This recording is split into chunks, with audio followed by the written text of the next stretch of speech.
Shalom, selamat malam saudara yang dikasihi Tuhan Yesus Kristus. Selamat berjumpa kembali dalam renungan pada malam hari ini. Saya mengucapkan salam sejahtera buat saudara semua dimanapun saudara berada. Damai dan sukacita oleh Roh Kudus melimpah senantiasa dalam hati dan kehidupan saudara semua. Sebelum kita mendengarkan renungan firman Tuhan, mari sama-sama kita berdoa. Bapa kami yang di sorga, Bapa dalam nama Tuhan Yesus Kristus, kami bersyukur, berterima kasih karena kemurahan Tuhan. Kami bersyukur untuk penyertaan Tuhan di sepanjang hari ini dalam segala aktivitas kami.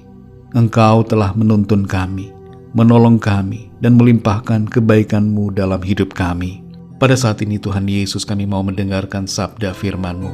Urapi kami, berikan kami hati yang mengerti dan mau taat melakukan kehendak-Mu. Dalam nama Tuhan Yesus kami berdoa. Haleluya, amin. Saudara yang dikasih Tuhan, ayat renungan kita pada saat ini terdapat dalam 2 Raja-Raja pasal 12 ayat 1 dan 2. Tertulis demikian. Dalam tahun ke-7 zaman Yehu, Yoas menjadi raja dan 40 tahun lamanya ia memerintah di Yerusalem. Nama ibunya ialah Zibia dari Beersheba. Yoas melakukan apa yang benar di mata Tuhan seumur hidupnya, selama Imam Yoyada mengajar dia. Namun demikian, bukit-bukit pengorbanan tidaklah dijauhkan. Bangsa itu masih mempersembahkan dan membakar korban di bukit-bukit itu. Saudara yang dikasih Tuhan, pada usia 7 tahun, Yoas menjadi raja atas kerajaan Israel di sebelah selatan, yang lebih sering disebut dengan kerajaan Yehuda, yang beribu kota di Yerusalem. Karena usianya yang masih sangat muda, seorang imam bernama Yoyada mengajar dia untuk melakukan apa yang perlu dilakukannya selama memerintah agar sesuai dengan perintah Tuhan. Bimbingan dari Imam Yoyada membuat Yoas melakukan apa yang benar di mata Tuhan seumur hidupnya. Ia mentaati apa yang menjadi perintah Tuhan. Hanya kekurangan Yoas adalah ia tidak menjauhkan bukit-bukit pengorbanan yang ada pada waktu itu, sehingga bangsa itu masih mempersembahkan korban di sana. Lamanya Yoas memerintah di Yehuda adalah 40 tahun. Masa ini merupakan kurun waktu yang cukup lama bagi seseorang untuk berkuasa sebagai raja.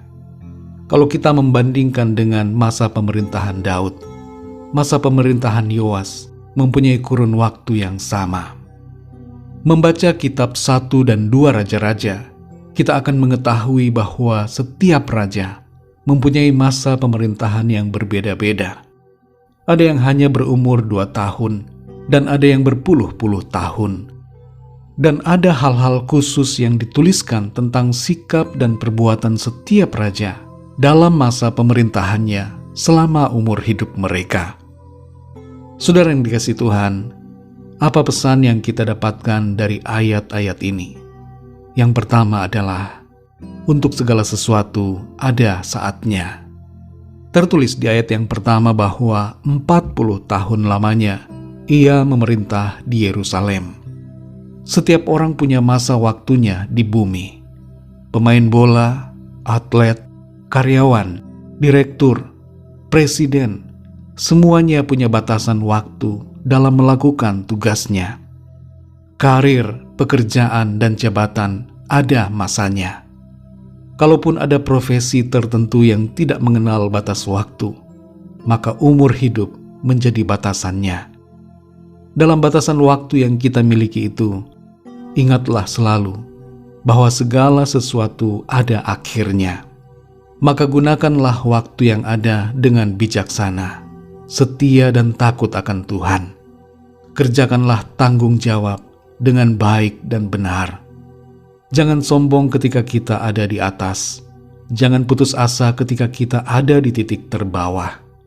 Jangan biarkan waktu terlewatkan dengan begitu saja secara sia-sia tanpa melakukan kehendak Tuhan. Bertindaklah dalam kairosnya Tuhan. Setialah lakukan tugas kita dan ingatlah bahwa semuanya ada waktunya. Yang kedua, saudara, lakukanlah apa yang benar selama hidup kita. Di ayat yang kedua tertulis, Yoas melakukan apa yang benar di mata Tuhan seumur hidupnya. Kita dapat memilih bagaimana menjalani kehidupan ini. Apakah kita mau hidup secara sembarangan, ataukah hidup dalam pimpinan Tuhan? Tuhan melihat apa yang kita buat dalam hidup ini. Dia tahu apakah kita berbuat setia atau berlaku serong.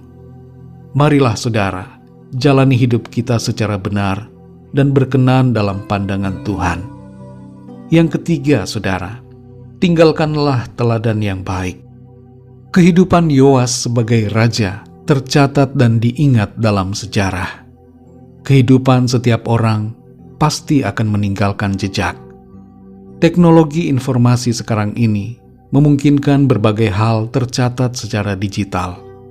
Sejarah kehidupan seseorang di masa lampau dengan mudah kita dapat baca dari berbagai sumber melalui internet. Tinggalkanlah teladan yang baik dan nama yang harum yang memuliakan nama Tuhan. Mazmur 112 ayat 6 bagian B mengatakan, orang benar akan diingat selama-lamanya.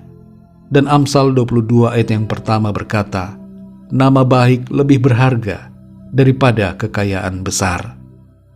Mari saudara yang dikasihi Tuhan, lakukanlah yang benar selama hidup kita. Kerjakanlah dengan setia apa yang baik di mata Tuhan. Biarlah kehidupan kita senantiasa memuliakan nama-Nya. Mari kita berdoa, saudara. Bapa kami yang di sorga, Bapa dalam nama Tuhan Yesus Kristus, kami bersyukur untuk firman-Mu yang sudah kami dengar, kami baca, dan kami renungkan pada saat ini. Kami mengerti ya Tuhan, bahwa untuk segala sesuatu ada saatnya. Dan karena itu, dalam batasan waktu yang Tuhan berikan kepada kami, ajar kami untuk selalu mengingat, untuk melakukan segala sesuatu dengan hati yang bijaksana, setia dan takut akan Tuhan. Bimbing kami untuk melakukan apa yang benar selama hidup kami di bumi ini, sehingga kehidupan kami membawa nama yang harum, memberikan kemuliaan bagi nama Tuhan. Kalau selama ini kami bersikap yang tidak benar, kami tidak mempedulikan Tuhan, kami tidak hidup seturut perintah-Mu, ampuni kami dan ubahkan kami. Kami mau hidup memuliakan nama Tuhan. Terima kasih Bapa, kami bersyukur untuk berkat firman-Mu yang membimbing dan membentuk kami untuk semakin mengasihi dan hidup berkenan di hadapan Tuhan. Berkati dan lindungi kami di sepanjang malam ini. Lingkupi kami dengan kuat kuasa dan kasih-Mu.